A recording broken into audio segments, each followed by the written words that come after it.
Olá, olá, bom dia, tudo bem com vocês? Bom, sou Sofia Figueiró, CEO aqui do Instituto Intac. Estou aqui para tomar um cafezinho, bater um papo com a psicóloga mestra em psicologia infantil, Mirna Figueiró, que acabou de chegar. E nós vamos conversar hoje, deixa eu já convidar a Mirna aqui. Vamos lá, vamos ver se dá certo para a Mirna ir chegando. Oi, bom dia. Bom dia, tudo bem? Vamos ajustar aqui nossas Tudo bem, telas. Sophie? Aqui. Bom dia, que bom te receber mais uma Bom vez. Eu dia. adoro estar com você aqui batendo papo. A gente, Eu também, obrigada. a gente sempre consegue contribuir um pouquinho, né, com as pessoas que têm algumas dúvidas, que têm algumas questões em relação a esses temas do desenvolvimento infantil, que é uma coisa que está no meu radar e no seu também, né? Então a gente, cada Sim, um sim. dentro da sua área, consegue contribuir um pouquinho. E esse quadro, sei lá como que a gente chama isso no Instagram, né? Esse bate-papo aqui, eu vou realizar todas as quintas e espero fazer outros com você, sempre Legal. voltado para essas questões do desenvolvimento, não só infantil, mas do ser humano de modo geral, né? E esse é o nosso primeiro café com consciência. E eu coloquei esse nome porque eu quero sempre trazer pessoas que tragam bastante ciência, né? Então, algo bem fundamentado para que a gente possa ficar pautado realmente no que tem de mais moderno hoje em relação à tecnologia de saúde mental, porque a gente sabe que estão saindo muitos estudos, né? Essa área tem evoluído muito na última década e a gente tem que trazer informação, né? Então, nosso objetivo aqui hoje é esse.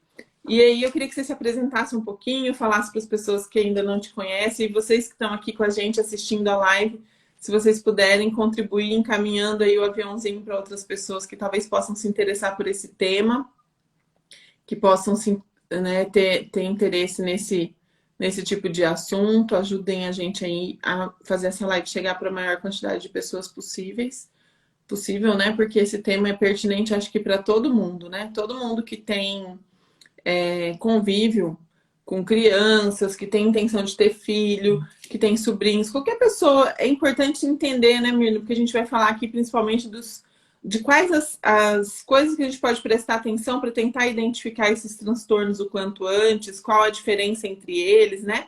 Então, se apresenta, vai chegando aqui com a gente para a gente poder começar esse papo. Oi, Sofia. Olha, primeiro, obrigada pelo convite de estreia. E eu achei muito bacana a ideia de vocês aí do Intac e que eu puder contribuir, estou sempre à disposição, justamente para poder ajudar a levar informação. Eu acho que quanto mais a gente puder trazer conhecimento, à medida que as pessoas possam entender o que acontece às vezes com os filhos ou os professores, né, com as crianças. Eu digo assim, as crianças porque é a minha área de trabalho, né, com os Uhum. adolescentes também. Mas, como ser humano em geral, quanto mais informação a gente puder trazer acerca da questão da saúde mental, né, da nossa saúde de forma geral, a gente só vai estar agregando de alguma forma, tentando ajudar as pessoas que precisam de tratamento, que precisam às vezes de uma avaliação, de uma orientação, né? E a gente trouxe um assunto que, por coincidência, tá muito frequente no consultório, assim. Tenho tido muitas mães me procurando justamente com essa dúvida, com esses questionamentos, às vezes encaminhados pela escola, às vezes porque pesquisou e tem dificuldade de comportamento com o filho em casa, e aí pesquisou na internet e tem dúvidas sobre isso, às vezes já chega com um diagnóstico, né?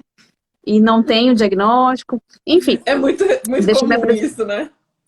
O Dr. Google tá em alta, né?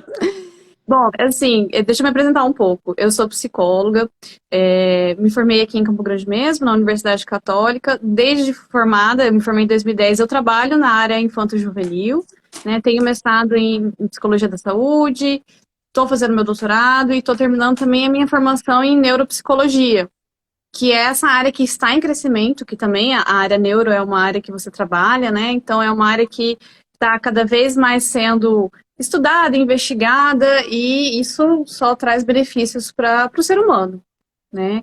E aí, hoje a gente trouxe esse assunto do TDAH e do TOD, né? TDAH seria transtorno de déficit de atenção e hiperatividade, e o TOD é o transtorno positivo desafiador, que são transtornos muitas vezes confundidos e que, em muitos casos, também existe essa comorbidade, né? A criança tem os dois diagnósticos. E quando eu digo a criança, eu estou dizendo porque o TOD é um transtorno específico da infância, Infantil. que pode percorrer até o adolescente e se transformar em outros transtornos, tanto na adolescência quanto na vida adulta, né? Uhum. É, a gente consegue, com o mapeamento cerebral, identificar alguns marcadores fisiológicos do TOD. É bem legal, Olha só.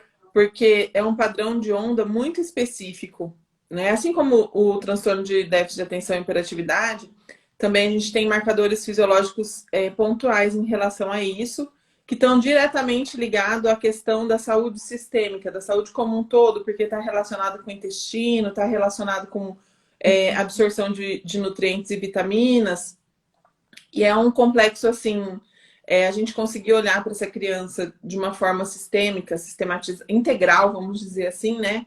Considerando todas as partes, é muito importante, porque no cérebro a gente identifica isso quando a gente mapeia, né? Geralmente, as crianças portadoras de transtornos, independente de ser TOD ou TDAH, elas têm marcadores fisiológicos neurais, né? Que a gente consegue, através do tratamento e do tratamento com neurofeedback e do tratamento multidisciplinar, que é encaminhando para uma psicóloga para tratar a parte da saúde mental, encaminhando para uma nutricionista funcional para regular essa absorção intestinal, encaminhando ou para uma médica nutrólogo, né? Para o médico nutrólogo, para um educador físico, regulando a saúde como um todo, a gente consegue uma melhora considerável no desenvolver desses tratamentos e na regulação, principalmente comportamental e emocional dessas crianças.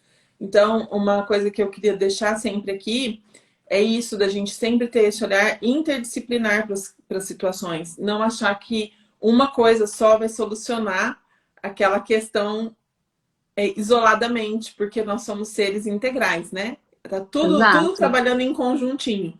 É uma máquina perfeita, o ser humano, que em alguns aspectos vai se desregulando e a gente tem que tentar voltar à funcionalidade, né? O Então, ser é humano muito é um ser complexo, né? Então, assim, precisa ser olhado dessa forma integral, como você disse, né? Não é uma área, uma questão específica. isso. Às vezes a gente percebe sintomas específicos, assim, pontuais, talvez no comportamento ou na emoção, e aí a gente acha que só a psicóloga que vai dar um jeito, que é 100% da responsabilidade da psicóloga ou da NeuroPP, né, ou de outras áreas, assim, mas é importante a gente ter esse alerta. Eu queria deixar essa informação, principalmente para os pais, de que a gente tem que olhar para o indivíduo como um todo, né, como um pacotinho de situações que juntas possibilitam uma memória muito mais rápida e mais adequada para que a gente não tenha retrocesso às vezes no processo, porque tem acontecido muito comigo aqui, não sei aí com você,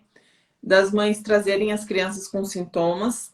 Algumas vezes a gente não confere o laudo que ela deu, que o Dr. Google deu, tipo assim, não, mãe, não é bem assim, tem outros fatores e tal, a gente tenta explicar.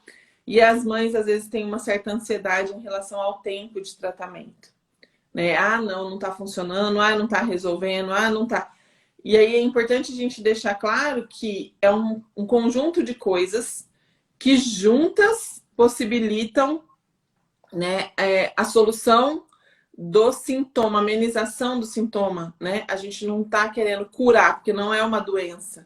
Não é importante a gente dizer que isso é uma condição, né? Ou não uma doença. Mirna, parece que você travou para mim. Como que tá aí para Mas vocês? já voltou. Já voltou. Tá.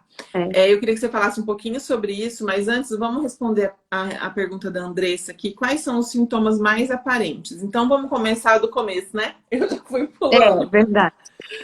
Não, Eu mas queria que você eu vou só explicasse os retomar. principais sintomas, assim, de um e de outro, e tentar pontuar a diferença entre eles. Sim. eu acho interessante, só retomando e complementando o que você falou, dessa questão cerebral. O que a gente precisa entender é que existe, o transtorno do déficit de atenção é um transtorno neurobiológico, né? Então, eu vejo muita dificuldade, às vezes, dos pais em entender o tratamento e também o tratamento medicamentoso, porque não consegue enxergar, assim, é difícil que quando a gente fala de saúde mental, é menos palpável, né? E eu acho interessante a questão do neurofeedback, do mapeamento, porque é uma avaliação mais palpável, porque você tem ali índices, né, que mostram a função cerebral. Então, o paciente com TDAH, ele tem um atraso no desenvolvimento do cérebro, né? E isso não interfere na questão da inteligência, e sim de alguns setores, de algumas áreas que ficam mais debilitadas, mas que as conexões cerebrais, as sinapses estão acontecendo ali, e isso acontece de uma forma tão acelerada que geram sintomas, né? A gente sabe também que tem umas questões relacionadas a neurotransmissores específicos, de dopamina e noradrenalina, que interfere também e gera sintomas. Então, assim, a criança com TDAH, ou o paciente com TDAH, ele apresenta três principais fatores, né, que seria a questão da atenção. Então, ele tem dificuldade em selecionar o que ele vai prestar atenção.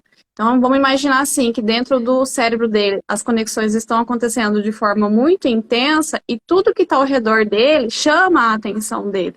Então, ele tem dificuldade em pensar, em determinar o que ele vai prestar atenção. Então, o déficit na atenção está nesse sentido. Isso, né? A na questão atenção da seletiva. hiperatividade, da atenção seletiva. Óbvio que existem, cada paciente tem um tipo de alteração, né? Existem graus de comprometimento, tanto da atenção quanto da hiperatividade, por isso que é importante a gente avaliar. Mas assim, vamos pensar na pergunta que a gente recebeu. Como eu identificar que o meu filho pode ter TDAH ou pode ter o TOD? Vamos falar depois do TOD, né? Então, assim, tem dificuldade na atenção, ou na concentração, ou no foco, porque são todas áreas interligadas, né? E que às vezes a mãe, o pai ou o educador percebe que aquela criança tem alguma dificuldade nesse quesito. Então, ou está no mundo da lua, ou tudo que acontece ao redor desvia a atenção. Ou então, uma coisa que é muito importante a gente falar em relação à atenção é o hiperfoco. Né? Eu já recebi, inclusive, eu tenho um paciente que a pediatra, a gente conseguiu fechar o diagnóstico, paciente TDAH e tudo mais, e ele tem em algumas áreas o hiperfoco, e ele desenhou um dinossauro quase que perfeitamente, à mão livre, assim, perfeitamente, na verdade, para uma criança de 8 anos fazer um desenho com tamanho de detalhes, e ele ficou horas fazendo aquele dinossauro. Então ele pegou uma folha A4 e fez a cabeça de um Tiranossauro Rex nos mínimos detalhes. Ele fez as curvas da pele daquele dinossauro e a mãe mostrou para a pediatra. E a pediatra falou assim, seu filho não tem TDAH. Uma criança com TDAH não é capaz de fazer um desenho dessa forma e ficar parado tanto tempo fazendo um desenho. Aí a gente já tinha fechado o diagnóstico, ele já estava em tratamento com a psiquiatra, e nos tratamentos auxiliares, e aí a gente retoma com a mãe, né, e dá uma nova explicação de como funciona. Por isso que é importante a gente debater e trazer informação. Porque, assim, existe uma evolução na questão do estudo da saúde, e no que a gente está falando aqui, do cérebro. E não quer dizer que aquele profissional não é um bom profissional, enquanto médico pediatra, mas que às vezes está desatualizado, desinformado. Porque, pensa, uma criança, né, um pediatra que trata de uma criança, existem N situações acerca do desenvolvimento e da saúde de uma criança. Então, às vezes fica difícil ele ter esse conhecimento.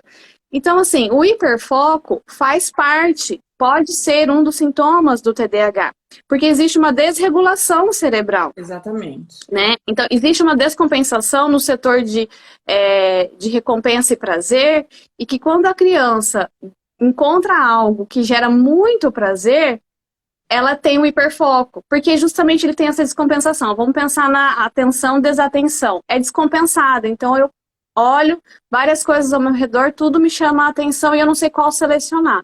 Mas quando ele tem algo que gera muito prazer, ele seleciona e se fixa naquilo. Né? Então é importante a gente levantar isso, que o hiperfoco também pode ser um sinal de TDAH. Isso, então, ele é um dos sintomas, inclusive, quando a gente faz o mapeamento.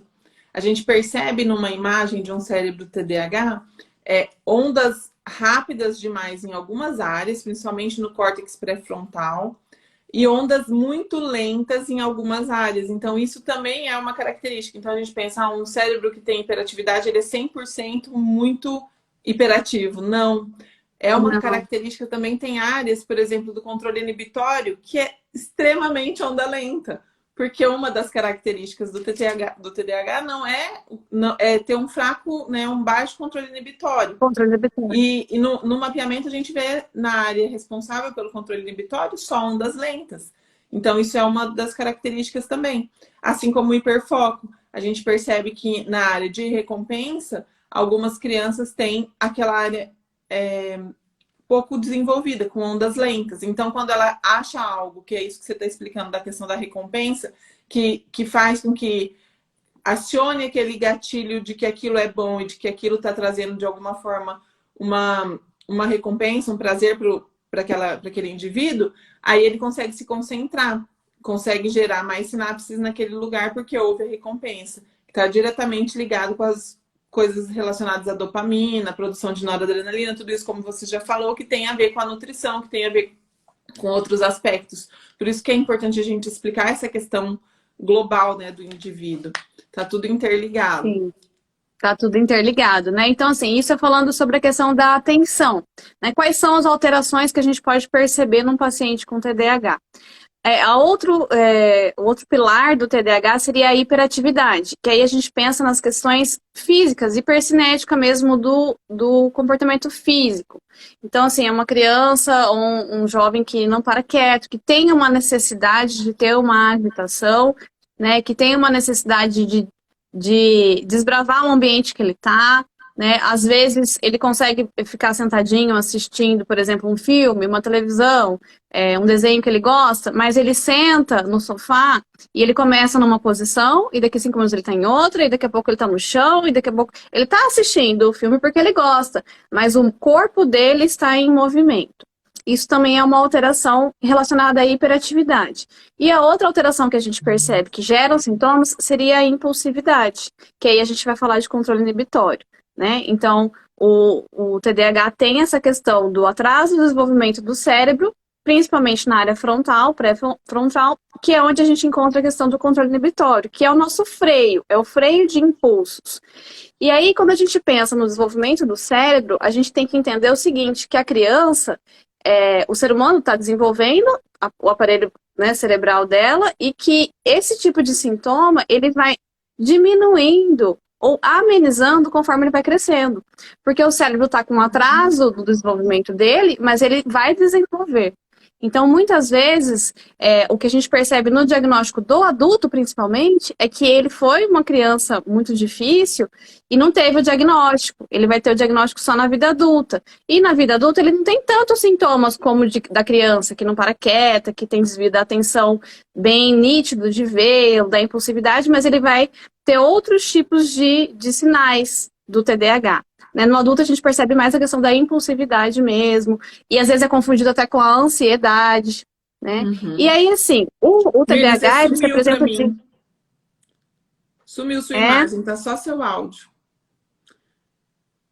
Bom, eu tô te vendo, deixa eu ver se a minha internet tá oscilando. Eu vou colocar no 4G, só um pouquinho. Tá. Tomara que a gente não caia, né? Porque da outra vez a gente fez uma live maravilhosa e eu não consegui deixar salva.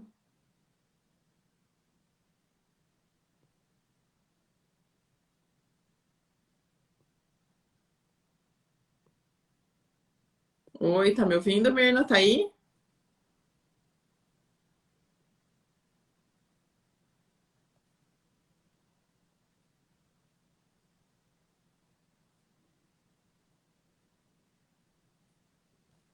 Deixa eu chamar a Mirna de novo, acho que ela caiu.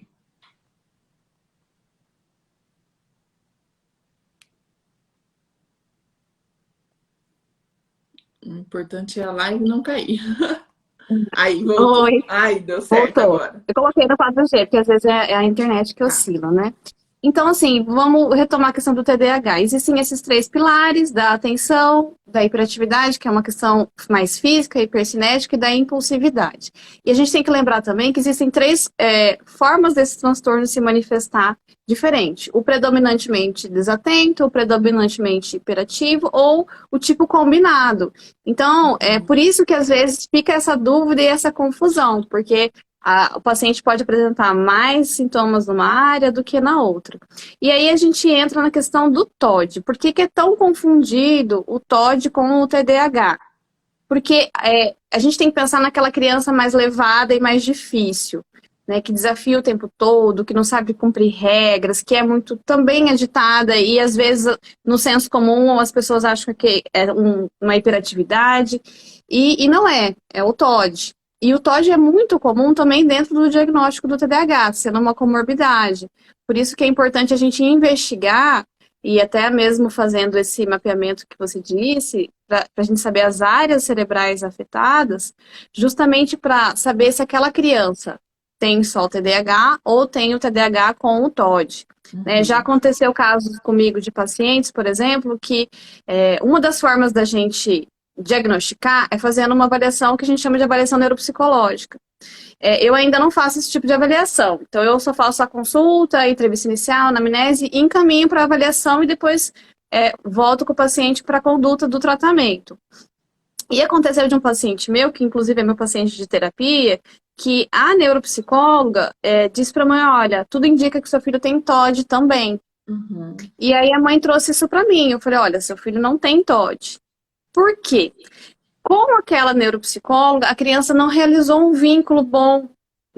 Ele não conseguiu, né, se sentir... Não teve rapport, né? Ele não sentiu Não teve um bom confiança para se rapport, expressar. sabe? Ele não sentiu confiança, ele não gostava da avaliação porque era maçante para ele. É um menino que tem uma inteligência também muito acima, a gente acredita numa dupla excepcionalidade porque provavelmente ele tem altas habilidades. Então era muito chato para ele fazer aquelas avaliações. E ele já estava em terapia há um tempo, ele achava que ir na psicóloga era legal, né? E aí de repente foi uma psicóloga que não era legal. Então, assim, o que acontece? Que é importante a gente diferenciar.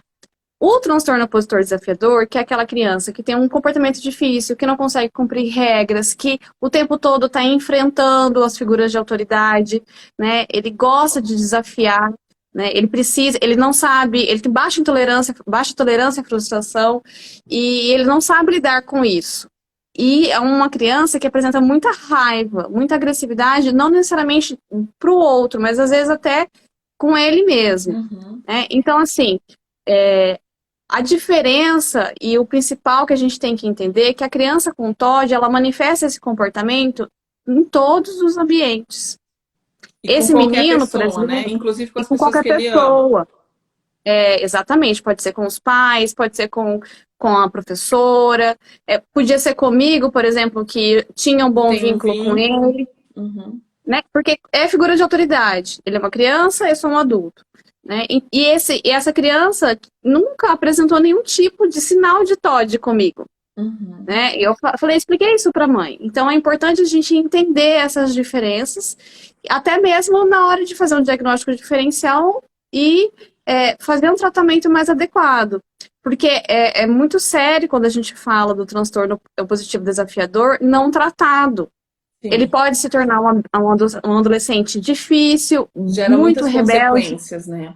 Antissocial e com uma tendência a abuso e uso de drogas. Né? Então, assim, o TOD normalmente ele está alinhado com outro tipo de transtorno. Normalmente, não é uma regra. Ele entra como uma comorbidade, né? E no TOD, por exemplo, no mapeamento, o que a gente identifica? Geralmente as crianças que possuem o TOD, elas têm uma baixa sinapse na área de comunicação entre a razão e a emoção. O que não acontece no TDAH. O TDAH, geralmente, ele é carinhoso com as pessoas que ele ama, ele manifesta a emoção, mesmo que ele esteja hiperativo, mesmo que ele esteja com pouco controle inibitório para demonstrar essa emoção. Às vezes ele grita, às vezes ele chora, mas ele tem uma boa comunicação nessa área. O TOD, e aí que entra a confusão, né? Isso.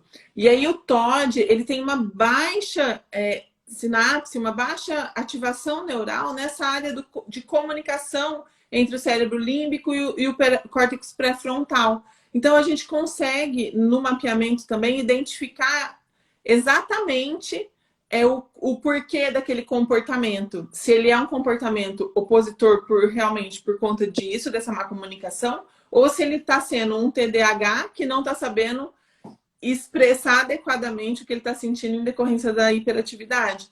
E aí o tratamento com a terapia, principalmente a comportamental, ajuda bastante no caso do TDAH, né? Porque daí vai regulando, nos dois casos, né? Porque vai ajudando a regular esse comportamento, né?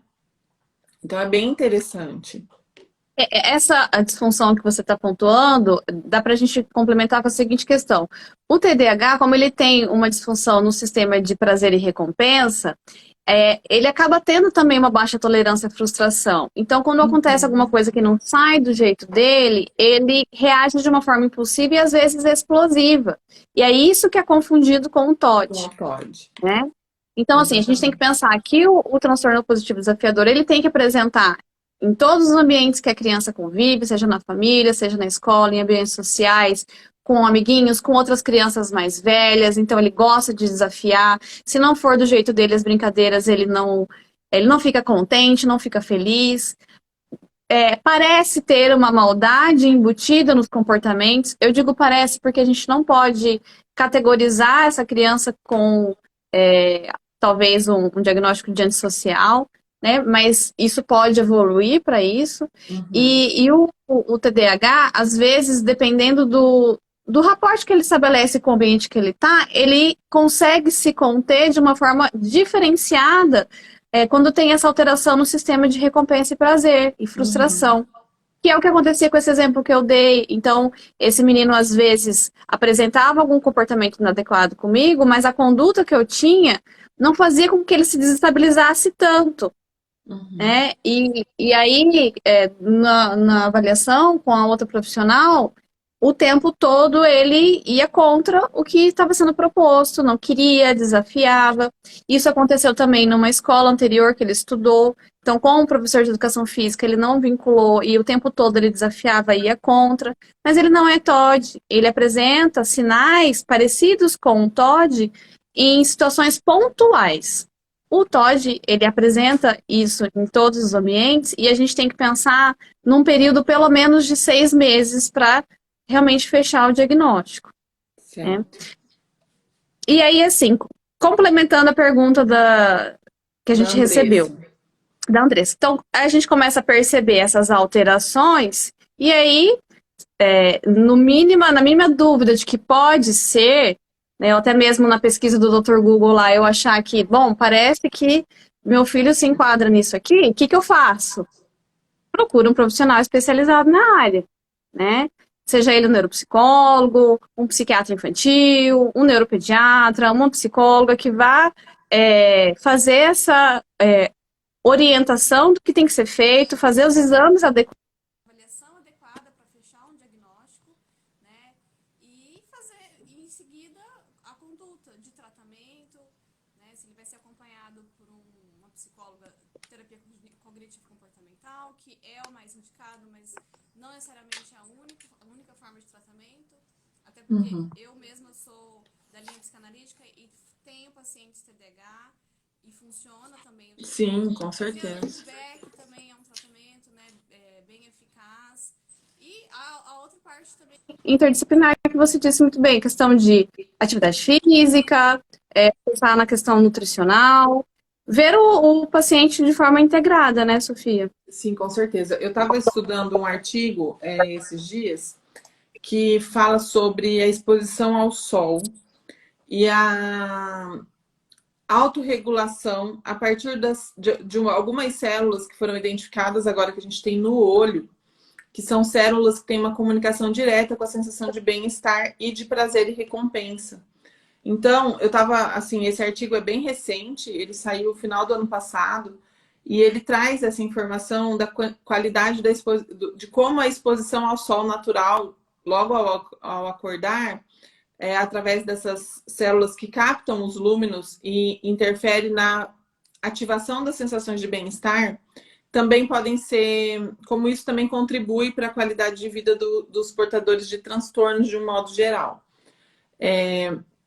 Isso é uma coisa que a gente percebe que pode ser um fator que agregue também no tratamento. A gente percebe que hoje as crianças, elas não têm, como a gente tinha antigamente, essa exposição à natureza, esse contato de liberdade, de estar livre num ambiente em que você se expõe ao sol, em que você tem contato com animais. A maioria, né, hoje das pessoas estão vivendo em apartamentos e isso, a exposição ao sol, ela interfere também na qualidade de funcionabilidade do nosso cérebro. Isso é muito importante. Tem vários estudos já,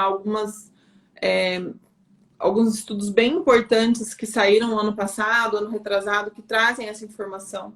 E que é uma coisa que a gente sabia e fazia antigamente por conhecimento popular, né? De saber que criança tem que brincar, tem que estar no sol, tem que estar ao ar livre, que hoje a ciência vem comprovando.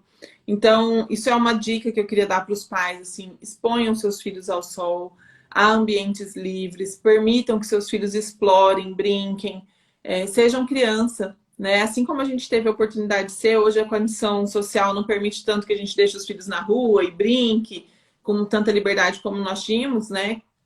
Eu, pelo menos, você já é mais novinha, mas eu tive, tentar proporcionar para os filhos essa qualidade de exposição ao sol todos os dias. Isso faz bastante diferença no resultado do tratamento com o neurofeedback, principalmente, porque essas células ajudam a ativar as áreas que estão hipoativadas, né? Então, é bem importante isso. Você travou para mim de novo. Será que é a minha internet, gente?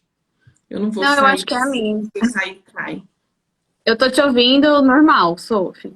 Então Tá me tá. ouvindo? Eu tô te Tá, ouvindo bem, mas você tá com a tá. imagem travada para mim. Como que tá aí Mas para acho que vocês, o pessoal? pessoal falou que tava Tá normal, normal, né? né? Então tá.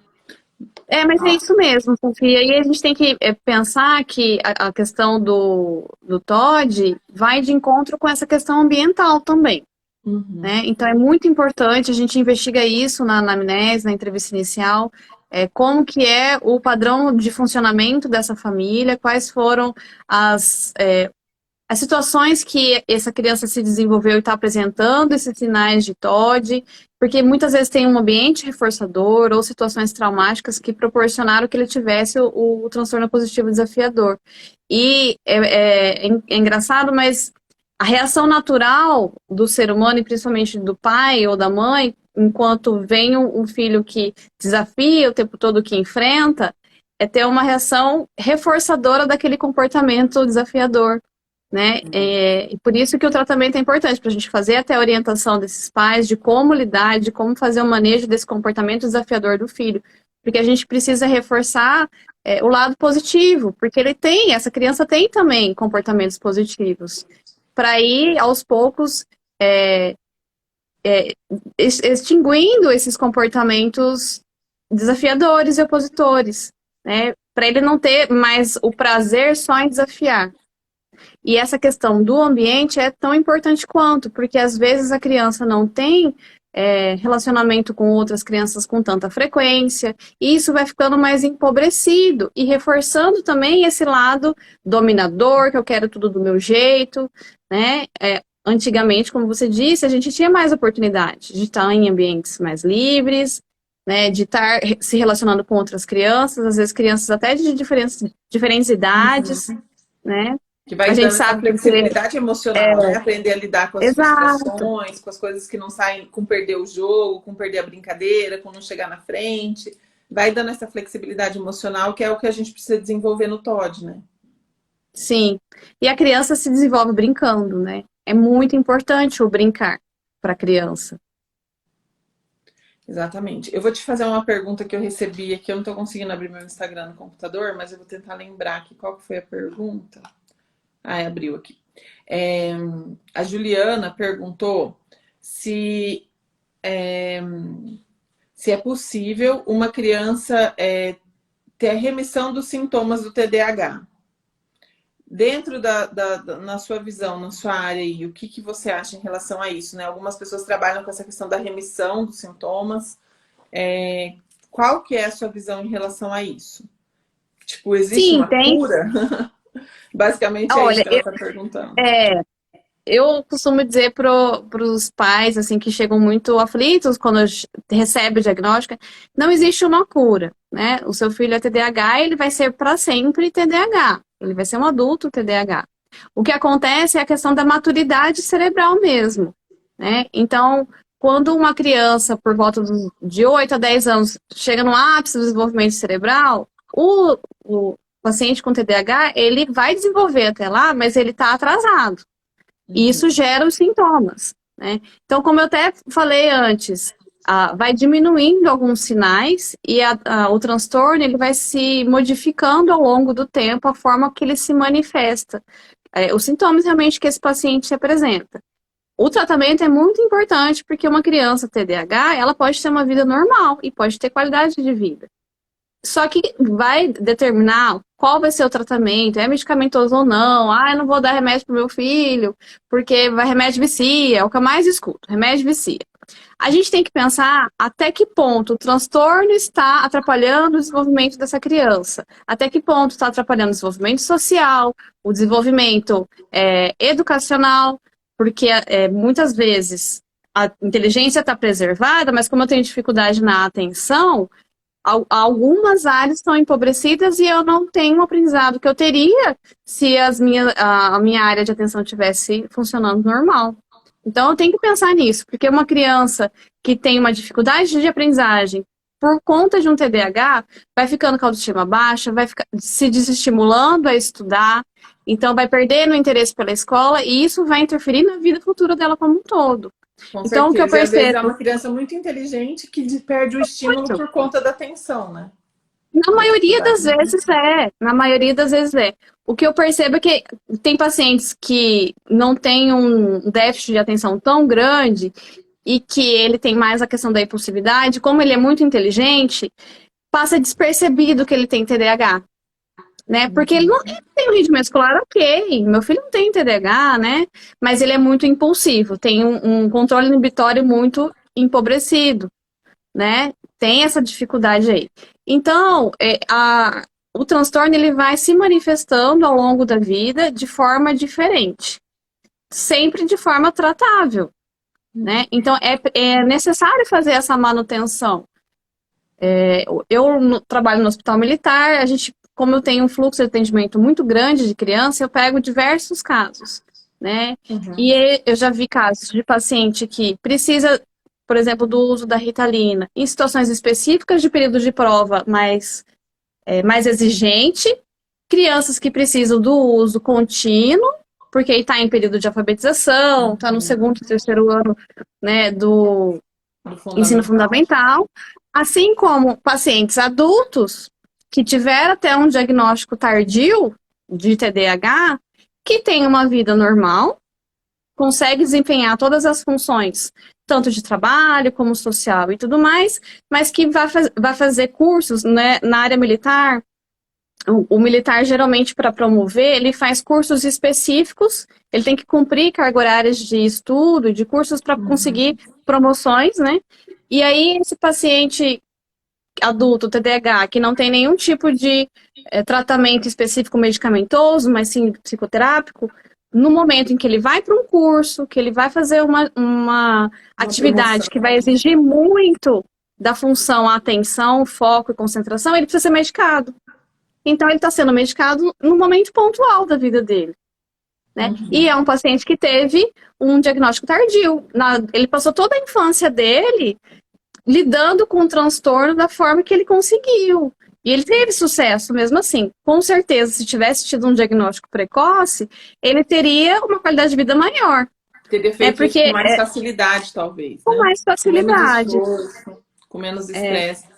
Porque eu vejo assim, por exemplo, aqui eu comecei a estudar, né, a voltar para essa área da psicopedagogia primeiro, depois da neuropedagogia, por conta do Antônio Paulo, do meu filho mais velho, né, que você conhece bem, que tem TDAH, e naquela época, o Antônio tem 26 anos, naquela época a gente não sabia muito bem, ainda mais aqui em Campo Grande, a gente não tinha muita informação, logo depois começou a iniciar profissionais atuando nessa área, mas a gente não tinha muita...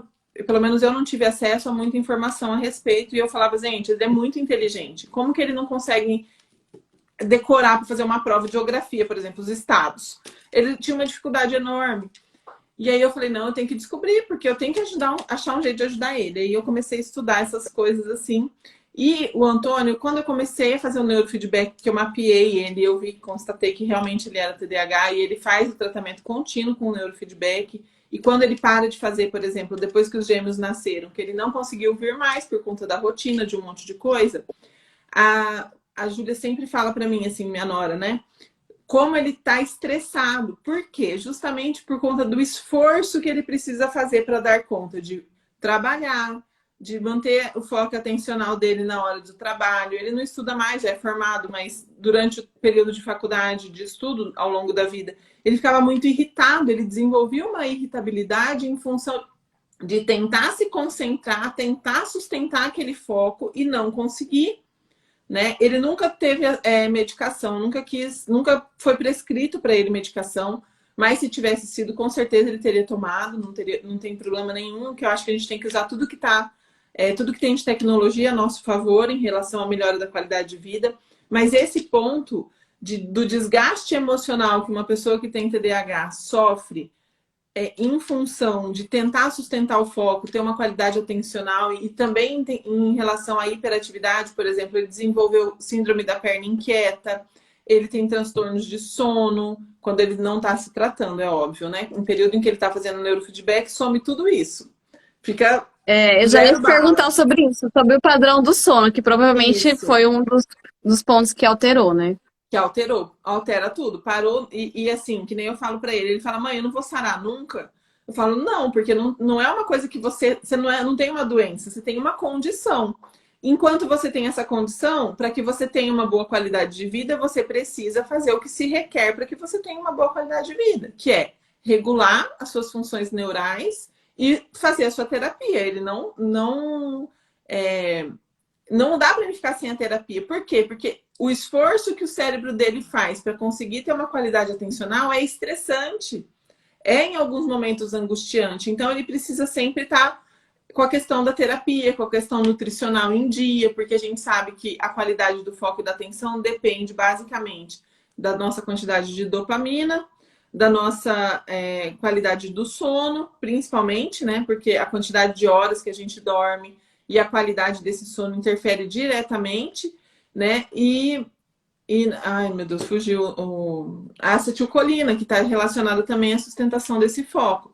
Então, essas coisas interrelacionadas que vão fazer com que a pessoa dê conta de ser um adulto que tem uma boa qualidade de vida, e o quanto antes a gente perceber e começar a fazer as intervenções necessárias, melhora a qualidade de vida dessa pessoa e mais coisas ela vai conseguir fazer com mais facilidade e menos estresse, porque o estresse é uma consequência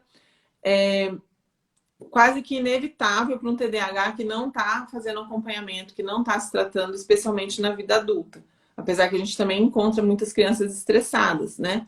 Mas sim, os transtornos de ansiedade e de estresse são uma decorrência de um TDAH que não está sendo visto, que não está sendo acompanhado. Né? Então, não é só o transtorno em si, vem outras comorbidades juntas quando a gente não olha para essa questão. Eu acho que a chave é o que você disse, é a qualidade de vida. Né? A gente tem que sempre prestar atenção nisso. A gente não faz atividade física para ter qualidade de vida? A gente não faz uma boa alimentação para ter qualidade de vida? Né? E quando a gente tem uma condição, precisa buscar meios que vão me trazer uma boa qualidade de vida. A psicoterapia é uma base que eu falo assim para as mães que me procuram, que o adolescente tinha que ser obrigado a fazer terapia, tinha que ter uma lei que obrigasse, né, aqui em casa, a proporcionar a todos os adolescentes terapia, porque é uma fase de vida muito difícil. Não existe contraindicação para psicoterapia. Por quê? O primeiro foco é a promoção da saúde. Então, eu não preciso ter um problema específico ou um diagnóstico específico para eu procurar a psicoterapia. Eu posso procurar a terapia justamente para aumentar a minha qualidade de vida, para promover a minha saúde mental.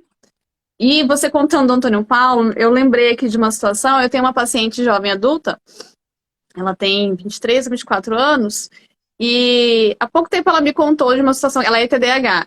Ela foi morar sozinha para fazer faculdade em outra cidade, né? E um dia ela deixou o gás do apartamento ligado. Nossa. Gente, no Olha que território acontece cada perigo! coisa, Mirna, você não tem noção. Olha que perigo, né? Então, é importante a gente falar disso, É uma questão de dessa sobrevivência. manutenção de sobrevivência. E ela falou para mim que aquele foi a gota d'água dela pensar, não, é uma paciente também que teve diagnóstico tardio, ela recente teve o diagnóstico de TDAH. E ela o tempo todo foi crescendo, criando estratégias porque ela era tida como uma desatenta, como Uhum. desorganizada, bagunceira, é da personalidade dela. E não é. Ela Não. criou a estratégia de post-it. A casa dela é toda cheia de post-it, de lembretes. E aí ela fez um post-it saindo na maçaneta da porta. Não esquecer de desligar o gás. Olha, o Porque Antônio já largou aconteceu isso. ferro em cima de roupa. Ele já largou o carro desengatado aqui na frente de casa. O carro bateu na árvore da vizinha. Foi um estrago. Tive que pagar a árvore, teve que pagar o carro. Ele era adolescente, tinha acabado de tirar a carteira. Não, já foi cada situação assim. Já pôs fogo no apartamento do meu irmão uma vez por causa disso. Deixou a panela com No óleo para fritar fogo? um ovo no fogo. Imagina, colocou óleo para fritar ovo, foi fazer xixi, esqueceu que tinha colocado. E aí o fogo esquentou demais, o óleo pegou fogo, queimou o apartamento, assim, pegou fogo na parede, no teto, assim, foi um Cozinha. caos, teve que pintar o apartamento inteiro. Foi, sabe, assim, coisas assim que realmente são perigosas. Então eu falo para ele, você não tá dando conta de vir fazer um neurofeedback, mas a terapia você não pode largar, porque não tem condição de... Ele precisa se autorregular e extravasar de alguma forma essa ansiedade gerada e esse estresse gerado por tentar se manter atento, né? Porque é um Uhum. desafio. Não é uma coisa que ele escolhe estar assim, ou que ele escolhe fazer assim. É a condição neural dele que funciona assim. Então ele tem que se ajustar e se adaptar. E a psicoterapia vai regulando, né? Ajuda a dar essa eu falo que é dá um reset nele, porque ele vai, ele conversa, ele se acalma, ele entra em contato com as coisas que ele não está dando conta. E isso é Se fundamental não autorregula só para mesmo, ele, né? para todo mundo, mas ajuda nessa autorregulação, é fundamental. E o neurofeedback É. tem, assim, ajudado muitas pessoas a conseguirem ativar as áreas que precisam ser ativadas e inibir as áreas que estão hiperativadas. Então, eu gosto muito de falar sobre o neurofeedback porque é uma coisa ainda muito pouco difundida. Tem algumas pessoas que acham que não tem base científica, tem algumas pessoas que acham que é algo novo. Não, o neurofeedback já é muito antigo, ele é utilizado desde a década de 50. A gente É tem novo no Brasil, né? é novo no Brasil, a NASA, por exemplo, treina os astronautas com neurofeedback já há muitos anos para eles terem essa autorregulação, maior flexibilidade emocional para darem conta de ficar nas missões por muito tempo. Então, é uma ferramenta que tem amplo estudo, muitas comprovações científicas, mas que ainda, infelizmente, aqui no Brasil, principalmente no Mato Grosso do Sul, porque eu acho que a nível de Brasil já está muito na última década, assim, explodiu, né? Todos os médicos já sabem, já conhecem, já prescrevem, os psicólogos têm isso como uma ferramenta de apoio. Aqui em Campo Grande a gente ainda está Uhum. engatinhando nesse processo. Inclusive, eu estou trazendo de novo o curso, esse mês passado eu trouxe, esse mês de abril vai ter de novo, dia 23 e 24, vai ter curso de neurofeedback voltado para profissionais da área de saúde e da área de educação. E assim, o meu objetivo é sempre estar difundindo e falando sobre essa ferramenta que traz muitos benefícios. A Mirna sempre me encaminha os pacientes dela também. Ainda é um tratamento caro por conta do equipamento, da estrutura que precisa utilizar para fazer o uso do neurofeedback, mas a gente sempre acha uma forma de conseguir atender o paciente, porque é fundamental. Eu trabalho com o objetivo de que um dia os planos de saúde cubram, que mais pessoas possam ter acesso a isso, porque realmente muda a vida e muda o seu padrão de funcionamento neural. Então a gente consegue, através dele, treinar o seu cérebro por meio do condicionamento operante a desenvolver um novo padrão, né? Não cura, não cura, mas melhora muito a qualidade de vida, Muito. muito. É assim, Eu uma coisa posso ter uma vida impressionante. normal, né? Eu posso Exatamente. ter uma vida como se eu não tivesse essa condição. E você disse uma coisa muito importante: o paciente não escolhe ser assim. E que esse é um desafio dos pais terem consciência dessa criança, que eu digo criança porque na infância é o momento mais difícil E dos geralmente sintomas é do onde a gente TDAH, né? descobre, né?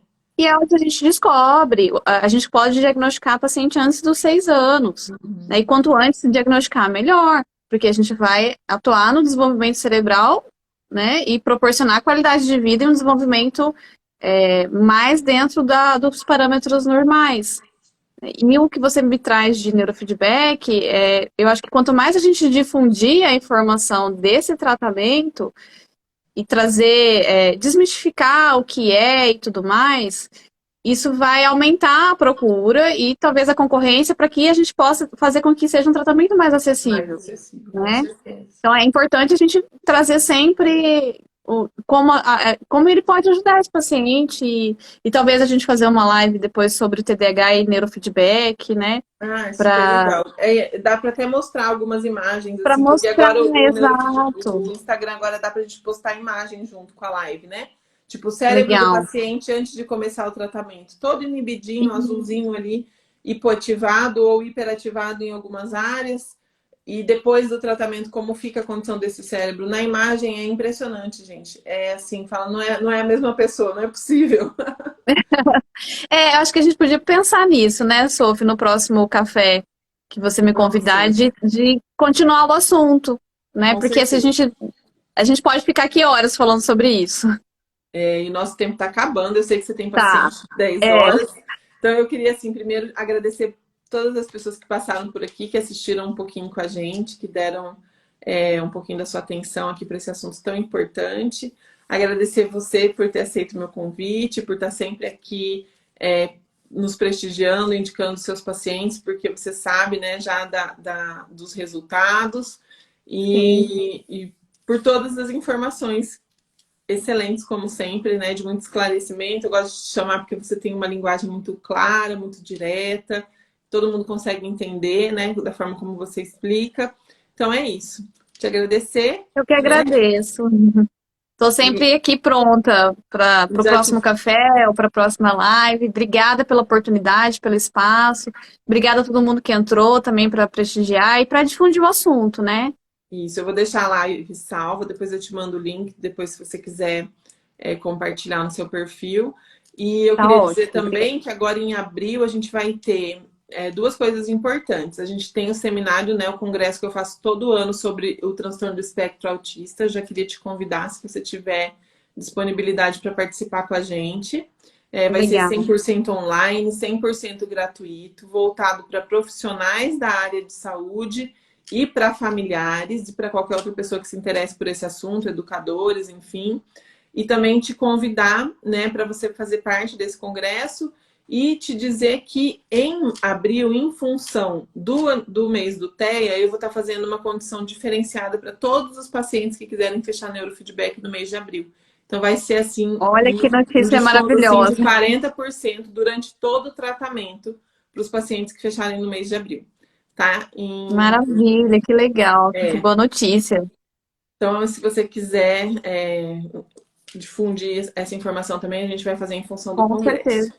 Tá bom? Vou Obrigada, um difundir beijo sim. para você, um beijo para todo mundo que Obrigada, um passou por beijo. aqui. Tchau. Beijo para todo mundo. Tchau, até a próxima. Até.